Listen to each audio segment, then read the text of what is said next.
It's hard to breathe, but that's alright. Hush.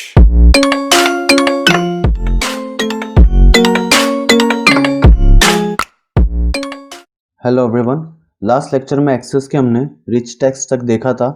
Next आता refresh option. Refresh option क्या करता है, तो जब भी कभी आप क्रिएट के द्वारा यहाँ पर एक फॉर्म डिज़ाइन करते हैं और उस फॉर्म से नया डेटा अपने टेबल में एंटर करवाते हैं, तो उस डेटा को यहाँ पर दिखाने के लिए हमको रिफ्रेश ऑप्शन यूज़ करना होता है। मतलब जब जब टेबल में कोई चेंजेस किए जाएंगे जो रिफ्रेश करने पर ही अप्लाई हो पाएंगे, तो उनके लिए ऑप्शन यूज़ में आएगा, वरना वो चेंजेस यहाँ डायरेक्ट शो नहीं होते हैं। आप एक बार रिफ्रेश करते हैं तो वो चेंजेस शो होना स्टार्ट हो जाते हैं। इन्हें हम फॉरवर्ड लेक्चर्स में देखेंगे। आगे चल कर के जब हम फॉर्म से कोई डेटा डालेंगे तो इस रिफ्रेश ऑप्शन का हम यूज़ करेंगे। नेक्स्ट आता आपके पास न्यू के द्वारा हम इस टेबल में नया डेटा इंटर करवा सकते हैं। उसके लिए आप चाहें तो यहाँ पर भी क्लिक कर देंगे, तब भी वो काम सेम ही करेगा। वो ऑप्शन अपने आप अपना बंद हो जाएगा अगर आपने यहाँ पर क्लिक कर दिया है तो। नहीं और कहीं और क्लिक कर रखा है तो न्यू ऑप्शन आपका ओपन रहेगा और काम वो सेम ही करेगा। मतलब आपको नया डेटा एंटर करने के लिए एक नई रो ओपन करके दे देगा। नेक्स्ट आता सेव, जो कि हमारी इस टेबल को सेव करता है। जो हमने ये टेबल बनाई है केवल इसी को सेव करेगा। हमारे पास एक और सेव रहता है ऑफिस बटन में, लेकिन ये पूरी फाइल को सेव करता है, मीन्स सभी टेबल को सेव करता है। बट एक सिंगल टेबल, अभी केवल स्टूडेंट वाली टेबल को सेव करवाना है तो हम सेव पर क्लिक कर देंगे तो वो सेव से हमारी टेबल को सेव कर देगा। नेक्स्ट आता है डिलीट। डिलीट में आपके पास 3 ऑप्शन मिलेंगे आपको। एक आता है हमारा नॉर्मल डिलीट। नॉर्मल डिलीट से क्या होगा, तो आपने ये जो नाम लिख रखा है अभी श्याम, केवल और केवल यही डिलीट होगा। लेकिन अगर हमने रो को सिलेक्ट कर लिया है तो डिलीट रिकॉर्ड के द्वारा हम पूरी एक रो को डिलीट करवा सकते हैं। उसमें पूरा रोल नंबर 1 से लेकर पूरा श्याम वाला जो हमारा रिकॉर्ड है वो डिलीट हो जाएगा। नेक्स्ट आता है इसमें डिलीट कॉलम। डिलीट कॉलम के द्वारा हम यहाँ पर फर्स्ट नेम लास्ट नेम ये कॉलम्स को डिलीट करवा सकते हैं। आप एक को सिलेक्ट करेंगे और डिलीट कॉलम पर क्लिक करेंगे तो वो डिलीट हो जाएगा। इसके लिए आपको डिलीट पर क्लिक करना होगा और आपका कॉलम यहाँ से चला जाएगा। आपको इसको ध्यान से करना होगा क्योंकि अगर एक बार वो गया तो आपको फिर से उसे क्रिएट करना पड़ेगा। डिज़ाइन व्यू में जाएंगे और यहाँ पर एक नई रो ऐड कर लेंगे, या फिर हम यहाँ पर नया नीचे लिख देंगे फर्स्ट नेम और वो वहाँ पर आ जाएगा। नई रो ऐड करने के लिए इंसर्ट रो पर क्लिक करेंगे और यहाँ पर दे देंगे फर्स्ट नेम। बट इससे प्रॉब्लम ये रहेगी कि इसको आज से आपको अपना डेटा फिर से एडिट करना पड़ेगा, फिर से वहाँ पर डेटा को डालना होगा, तो जिसके कारण प्रॉब्लम आएगी। तो इसलिए आपको इसको थोड़ा ध्यान से ही करना है। डेटा शीट में जाकर इसे सेव कर लेते हैं। तो जो जो हमने नाम डाले थे, अब उस हमारे जो कॉलम है हमारा फर्स्ट नेम वाला, उसे हम उठाकर इधर रख लेंगे लास्ट नेम के आगे, और यहाँ पर हमें फिर से डेटा फिल करना होगा। तो इसलिए आपको इस चीज़ को ध्यान से करना है। मैं पहले डेटा फिल कर देता हूँ।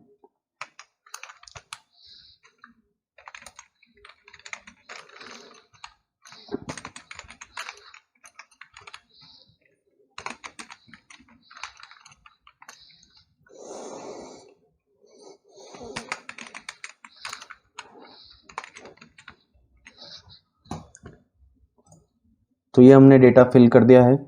नेक्स्ट आता है टोटल का बटन। टोटल से क्या होगा, तो यहाँ पर एक नया टोटल की रो ऐड हो जाएगी, बट उसमें आंसर नहीं आएगा। आपको आंसर लाने के लिए किसी एक सेल के ऊपर क्लिक करना होगा, तो वहाँ पर एक आपको ड्रॉप डाउन का बटन मिलेगा। इसमें आपके सारे ऑपरेशंस मिल जाएंगे। ये ऑपरेशन डिपेंड करेंगे आपके कॉलम के हिसाब से। फीस है जिसमें नंबर डल रहे हैं तो इतने सारे ऑप्शन मिल जाएंगे, सम, एवरेज, काउंट। लेकिन अगर आप नाम वाले पर क्लिक कर रहे हैं तो आपको केवल एक ऑप्शन मिलेगा काउंट के नाम का।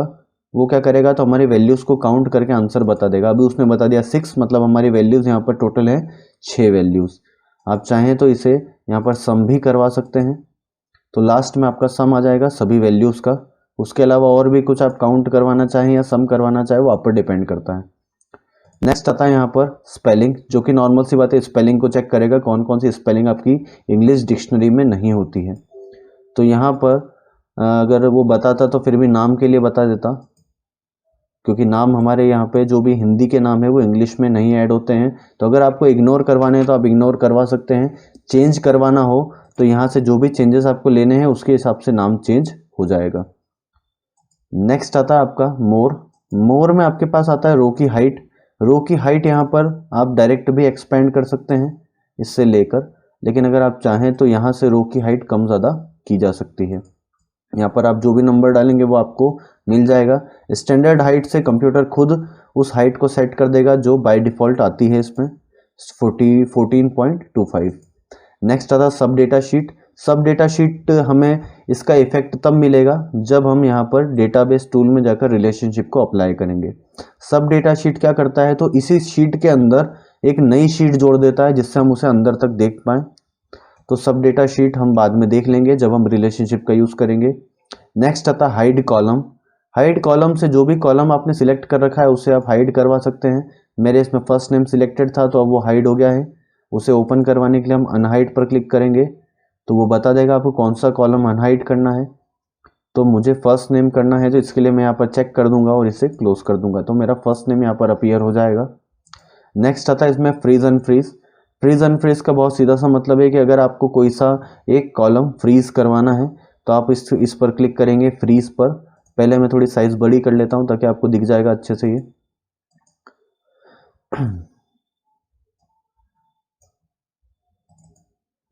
अब इसमें अगर मुझे लास्ट नेम को फ्रीज करवाना है तो मैं फ्रीज पर क्लिक करूंगा लास्ट नेम सिलेक्ट करके। उससे होगा ये कि लास्ट नेम मेरा यहाँ पर आ जाएगा और अब मैं जब भी मूव करूंगा तो सारी डेटा शीट मूव होगी लेकिन लास्ट नेम मूव नहीं होगा।